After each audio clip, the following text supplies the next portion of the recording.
Hello friends, welcome to Poomalini's kitchen. Vinayagar Chathurthi வரப்போகுதுனுங்க. நான் இன்னைக்கு உங்களுக்கு அதுக்காக ராய் கொழுக்கட்டை செஞ்சுருக்கேன். வாங்க வீடியோக்குள்ளே போகலாம், எப்படி செய்யலான்னு பார்க்கலாம். நம்ம ராய் கொழுக்கட்டைக்குங்க 1/2 கிலோ வாட்டை நான் ராய் மாவு எடுத்து வச்சுருக்கேன். இது நான் ராய் வாங்கி மிஷினில் அரைச்ச ராய். கடையில் வாங்கி செஞ்சீங்கன்னா ராய் மாவு கருகருன்னு வரும். நீங்கள் ராய் 1 கிலோ வாங்கி அரைச்சிக்கோங்க மிஷினில். இப்போ நான் இந்த ராயில் கொஞ்சம் கொஞ்சமாக தண்ணி தெளிச்சுங்க கலக்கிக்க போகிறேன்.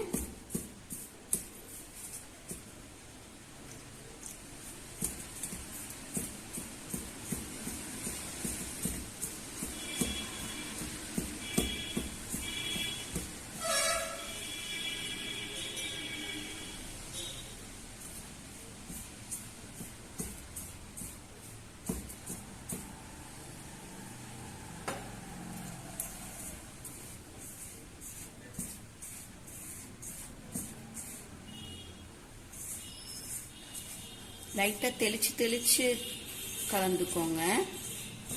இந்த கட்டிங்கெல்லாம் உடச்சி விடுங்க.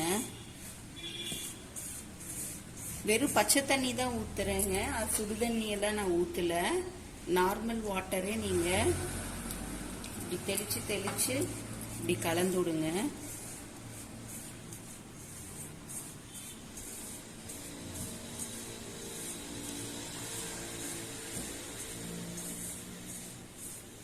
இந்த மாதிரி கட்டியெல்லாம் நீங்க இப்படி உதுத்தி விடுங்க.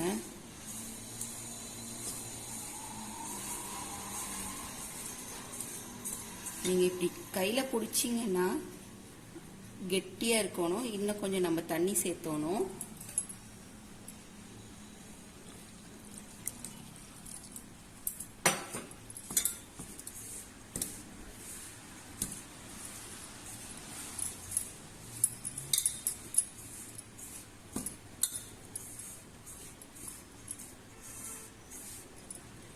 இப்போ நம்ம கரெக்டான பதம் வந்துருச்சான்னு எப்படி டெஸ்ட் பண்ணதுன்னா, நீங்கள் இப்படி பிடிச்சிங்கன்னா இப்படி இருக்கணுங்க.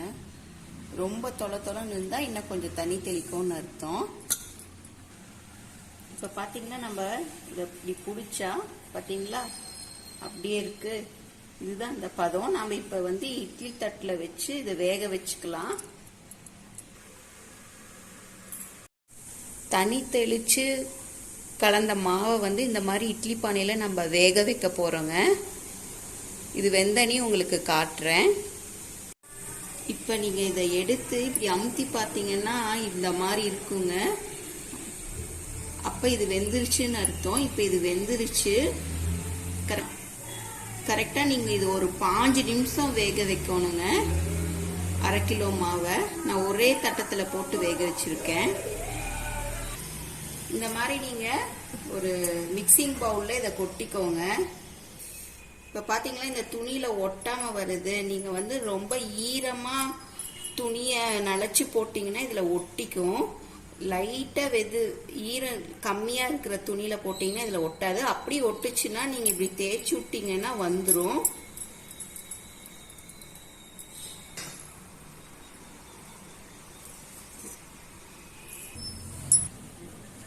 பாருங்க, இதை இப்படி உடைச்சு விட்டுக்கோங்க.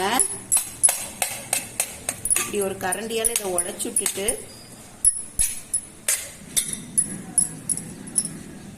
இது நல்லா சூடா இருக்கப்பவே நீங்க பாருங்க, நான் பாசி பருப்பை அப்படியே வேக வச்சிருக்கேன். குக்கர்ல வேக வைக்கல, அப்படியே ஓப்பன் பாட்ல வேக வச்சிருக்கேன். இது ஒரு 1/2 கப்பாட்டு இதுல போட்டுருங்க.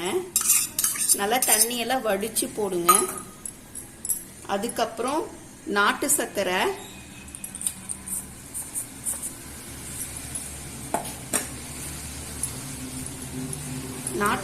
இந்த சூட்லயே இது கூட நல்லா மிக்ஸ் ஆயிரும். அதுக்கப்புறம் நான் கொஞ்சம் தேங்காய் 1 கப்பாட்ட நான் போடுறேங்க. எவ்வளோக்கு எவ்வளோ நீங்க தேங்காவும் பாசி பருப்பு கலந்துக்கிறீங்களோ அது டேஸ்டா இருக்கும். இப்ப நான் இதுல 1 ஸ்பூன் நெய் ஊத்துறேங்க. நான் வந்து ஃபர்ஸ்ட் கரண்டியால கலக்கி விட்டேங்க சூடா இருக்குன்னு. இப்ப நீங்க கையால் நல்லா இந்த மாதிரி மிக்ஸ் பண்ணி விட்டுருங்க. இந்த மாதிரி ஆயிரும். இப்ப சூடு லைட்டா வெது வெதுன்னு சூடா இருக்கு. இப்ப நம்ம இதை மூடி வச்சுட்டு இட்லி பானை சூடு ஆகட்டுங்க. அதுக்குள்ள நான் உங்களுக்கு இது எப்படி அச்சுல வைக்கிறதுன்னு காட்டுறேன். பாருங்க, இதுல நீங்க ஒரு சொட்டு நெய் ஊற்றி இதுல நல்லா இப்படி இது பண்ணிக்கோங்க, தேய்ச்சி வச்சிருங்க நெய்யை. நம்ம கொலக்கட்டையில ஒரு ஸ்பூன் நெய் தான் ஊற்றணும். இந்த மாதிரி தேய்ச்சி வச்சுக்கோங்க. இப்போ இந்த மாவை நல்லா கலந்து இந்த மாவு இப்போ நல்லா இன்னொருக்கா கலந்துடலாம்.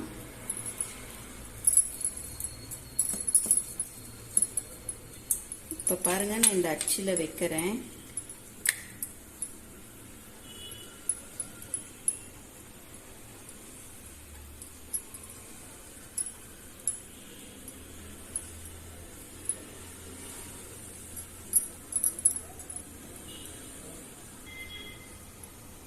பாருங்க, இந்த அடியில் இந்த மாதிரி வச்சு விட்டுருங்க. இப்போ நீங்கள் இதை ஓப்பன் பண்ணுங்க மோல்டை.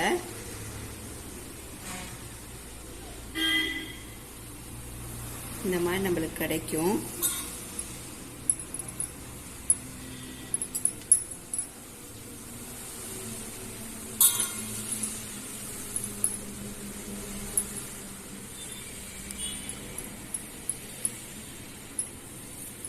நம்ம இட்லி பானையில தண்ணி கொதிக்கிறதுக்குள்ள நீங்க இதெல்லாம் ரெடி பண்ணிக்கலாம். மோல்டில் அமுத்தி அமுத்தி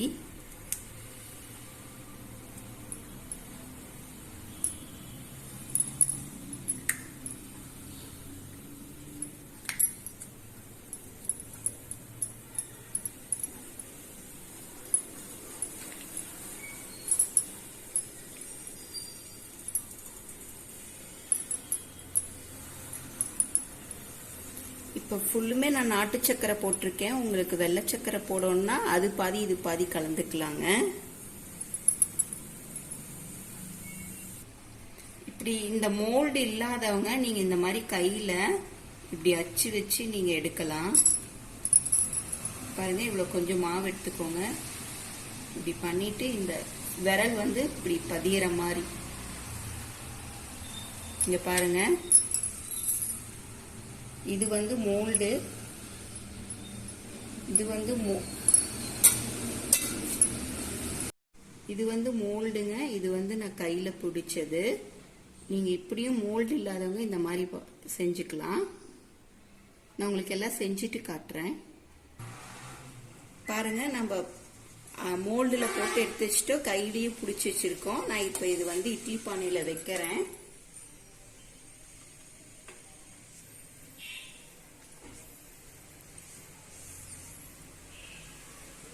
தண்ணி நல்லா கொதிக்கணுங்க.